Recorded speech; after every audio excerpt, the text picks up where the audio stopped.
আমরা আগামীকাল অবরোধের কর্মসূচি ঘোষণা করেছি। সারা হাতীবান্ধা অনির্দিষ্টকালের জন্য রাজপথ এবং রেলপথ বন্ধ থাকবে। আমি প্রশাসনকে জানিয়ে দিতে চাই, বারবার টাল বাহানা করেছেন, আপনাদেরকে বারবার বলেছি অবিলম্বে দাবি বাস্তবায়ন করুন। আমরা রেল উপদেষ্টাকে জানিয়েছি, আমরা মহাপরিচালকের সঙ্গে আমরা কথা বলেছি ডাইরেক্ট। আপনারা কেন বাস্তবায়ন করেননি?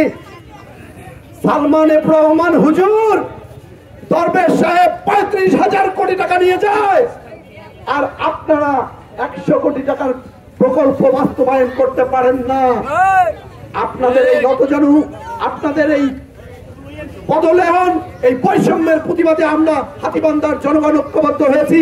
আপনারা ঐক্যবদ্ধভাবে আগামী দিনের যতক্ষণ পর্যন্ত রেল বাংলাদেশের প্রথম 5D AI ইনভার্টার যুক্ত সর্বোচ্চ বিদ্যুৎ সাশ্রয়ী যমুনা এয়ার কন্ডিশন এখানে দেয়া না হয়, যতক্ষণ পর্যন্ত বুড়িমারি এক্সপ্রেস শুধু না, আমরা আরেকটি দাবি সংযোগ করছি, লালমনিরহাট এক্সপ্রেসকে হাতীবান্ধা পর্যন্ত দিতে হবে, বুড়িমারি পর্যন্ত দিতে হবে।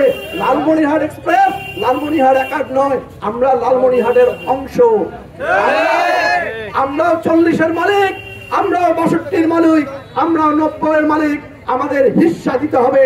আপনাদের সবাইকে ঐক্যবদ্ধ থেকে আগামী দিনের সমস্ত আন্দোলন সংগ্রামে ঐক্যবদ্ধভাবে অংশগ্রহণ করার আমরা আপনাদের এই যে সাময়িক অসুবিধার জন্য ক্ষমা প্রার্থনা করছি।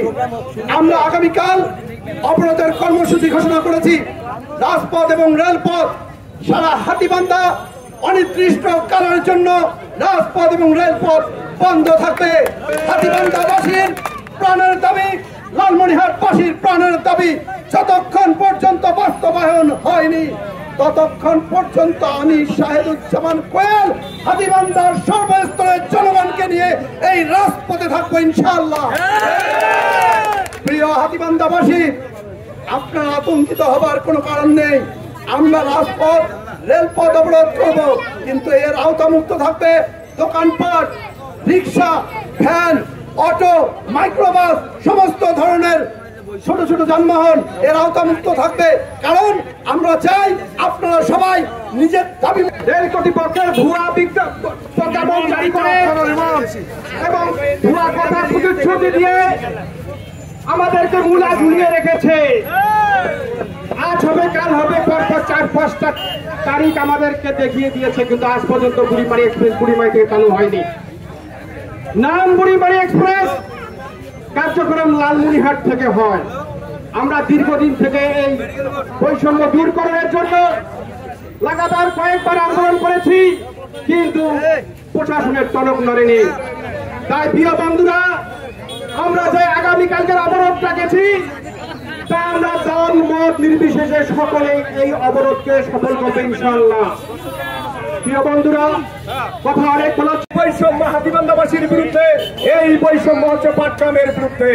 তাই আগামীকাল যে দলমত নির্বিশেষে এই হাতীবান্ধার মেডিকেল মোড় গোল চক্রে আমরা সাধারণ জনগণকে সাথে নিয়ে যে অবরোধ কর্মসূচি ঘোষণা দিয়েছি, আমরা জীবন বাজি রেখে এই আমাদের কর্মসূচি বাস্তবায়ন করব যতদিন পর্যন্ত ওই বুড়িমারি এক্সপ্রেস ট্রেনটি বুড়িমারি থেকে চলাচল করবে না। আমাদের অবরোধ আন্দোলন চলবে। এই আন্দোলনে আপনাদের সকলের উপস্থিতি কামনা করে আজকের মতো এখানে বিদায় নিচ্ছি। সকলকে অসংখ্য ধন্যবাদ। কর্মসূচিকে সফল কামনা করবেন এই বলে আমি আমার বক্তব্য শেষ করছি। আল্লাহ হাফেজ। সবার একাত্মতা পছন্দ আমরা কামনা করছি। এ দাবি কোনো দলের নয়, এ দাবি কোনো গোষ্ঠীর নয়, এ দাবি কোনো ব্যক্তির নয়, এ দাবি লাখো কোটি আমরা সত্য করেছি। আমরা এই মেডিকেল মোড়ের প্রাঙ্গণ থেকে বলে দিতে চাই,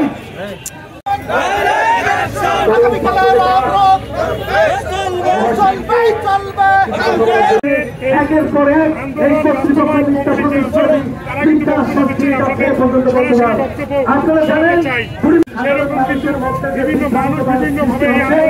সমর্থন করছেন। আপনারা দেখছেন এই মেডিকেল মোড় এলাকায় কিন্তু বর্তমানে প্রায় শতাধিক মশাল নিয়ে কিন্তু আন্দোলনকারীরা অংশগ্রহণ করছে।